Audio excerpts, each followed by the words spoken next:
Sir Ramarao గారు మీరు ఇందాక నేమ్స్ తో సహా చెప్పుకుంటూ వచ్చారు. మీరేంటి అదే అంటుంటే ఆధారం లేకుండా ఆరోపణ ఎలా చేస్తారు? ఇప్పుడు దానికి ఆయన క్లారిటీ ఇస్తారు, చెప్పండి. ఒకటండి, అక్కడ క్లియర్ కట్ గా గాదె సాయికృష్ణ గారి తల్లి విజయలక్ష్మి కాదు నేను అడిగింది చెప్పండి. మీరు అలా కాదు, మీరు ఇందాకనే చెప్పండి. కాదు ఇందాక మళ్ళీ మనం వీళ్ళు వచ్చారు కాబట్టి పోలీసు గారితో వాళ్ళతో మాట్లాడాం కాబట్టి మీరు ఇందాక ఇచ్చారు కదా ఒకటి ఏదో జనసేన పార్టీ నేతలు వెళ్ళారు అని చెప్పారు కదా, చెప్తే ఆయన అడిగే ప్రయత్నం చేద్దాం మనం. ఎస్ సార్, 50 లక్షల రూపాయలు ఇస్తాము ఈ కేసు నుంచి ఎవరు అని చెప్పేసి అమ్మిశెట్టి వాసు విజయవాడ తూర్పు నియోజకవర్గానికి లక్ష్మీకాంత్ గారు అదిగో పేరుతో సహా చెప్తున్నారు.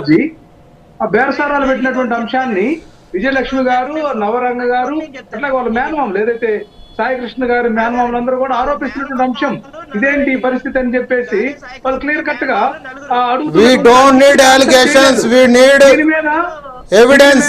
ఇందాక నుంచి నేను చెప్తున్నాను, మాకు ఆరోపణలు కాదు ఆధారాలు కావాలి, సమాధానం చెప్పాలని, అంతేగాని నిరాధారమైన సమాధానాలు చెప్పడానికి మేము ఇక్కడ సిద్ధంగా లేము. ఒకటి గుడ్డగాల్చి ముఖం మీద వేసినట్టుగా ఇవాళ రోజున మీరు మాట్లాడబాకండి.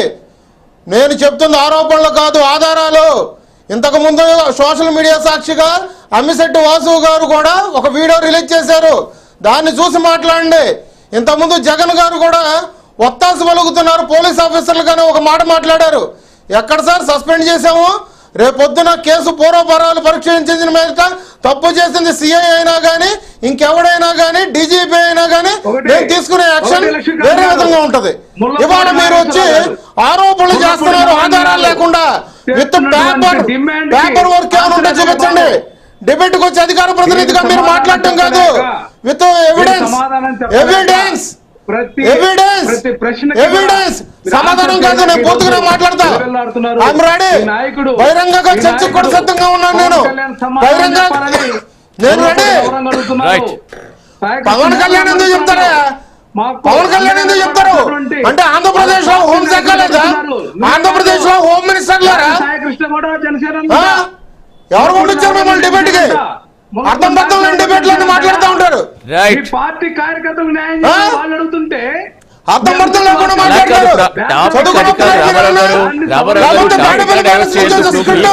కేసుకు సంబంధించి ఆధారాలుంటే ఆధారాలు బయట పెట్టకుండా ఆరోపణలు చేస్తూ ప్రజల్ని భయభ్రాంతులకు గురి చేసే విధంగా ఎందుకు చేస్తున్నారు అనేది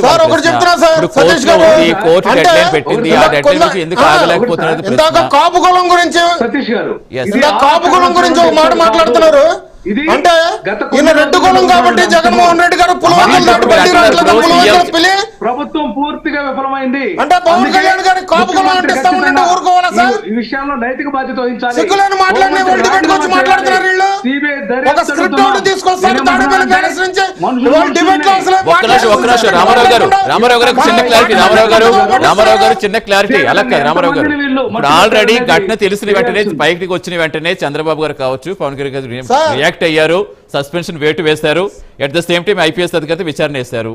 మీకు ఇంకా ఆ రిపోర్ట్ అది రాకుండానే ఎందుకు స్వతంత్ర విచారణ జరిపించాలి? ఎస్ సార్, ఇక్కడ ఒక చిన్న విషయం గుర్తుపెట్టుకోవాలి. ఇది ప్రభుత్వం కూడా చేయకపోతే కనుక రేపు కేంద్రం నుంచి నేషనల్ హ్యూమన్ రైట్స్ కమిటీ వస్తుంది, లేదంటే ఎన్సీఆర్బీ అనేది కూడా వస్తుంది. అది దానికి ఖచ్చితంగా అయితే మేము కట్టుబడి ఉంటాం. అంతేగాని మేము ఇవాళ కూటమి ప్రభుత్వము మేము ఒత్తాసు కలుగుతుందని చెప్పేసి జగన్మోహన్ రెడ్డి గారు మాట్లాడితే మేము అసలు ఉపేక్షించేది లేదు. కులాల్ని మతాల్ని ఉద్దేశపూర్వకంగా రెచ్చగొట్టేటట్టు మీరు రాజకీయాలు చేస్తారంటే మేము అసలు ఉపేక్షించేది లేదు. ఇవాళ ఆంధ్ర రాష్ట్రంలో వైఎస్ఆర్సీపీ అనే పార్టీ వల్ల మేము చేసుకున్న దౌర్భాగ్యం ఏమో కానీ ఇట్లాంటి డిబేట్లలో ప్రజల్లోకి వెళ్లకుండా పదే మిమ్మల్ని దూర్పిష్టలాడే పరిస్థితులు వస్తాయి. అక్కల్ని మేము తిట్టించుకోవాల్సిన పరిస్థితులు వస్తున్నాయి. సరే, అంటే లక్ష్మీకాంత్ గారు ఫైనల్ గా సిబిఐ విచారణకు వేయడానికి మీరు సిద్ధమేనా? ఇప్పుడు ప్రజల్లో వ్యవస్థ మీద నమ్మకం కలిగించే విధంగా, ట్రాన్స్పరెన్సీ కలిగించే విధంగా వాళ్ళు డిమాండ్ చేస్తారు కాబట్టి ఒకవేళ అవసరమైతే వేయడానికి మీరు సిద్ధమేనా? 100% సార్. కూటమి ప్రభుత్వం అయితే ఈ విషయంలో వెనక్కి తగ్గేది అయితే లేదు, అది గుర్తుపెట్టుకోవాలి. అంతేగాని వీళ్ళలాగా శవ రాజకీయాలు చేయడానికి, శవాల మీద పేలాలు చిల్లరేరుకోవడానికి మేము సిద్ధంగా లేం. నిష్పక్షపాతంగా మేము ముందుకెళ్తున్నాం, దాన్ని గుర్తించాలి. చెప్పండి సార్, మీరే చెప్పండి. అలా కాదు, ఇప్పుడు ట్రాన్స్పరెన్సీ కావాలని వాళ్ళు అంటున్నారు. కాదు, ఇక్కడ కేవలం మాకు ఇక్కడ లోకల్ గా వేస్తే కమిటీలు మాకు వద్దు, సిబిఐ తోటి విచారణ జరిపించాలి అంటున్నారు.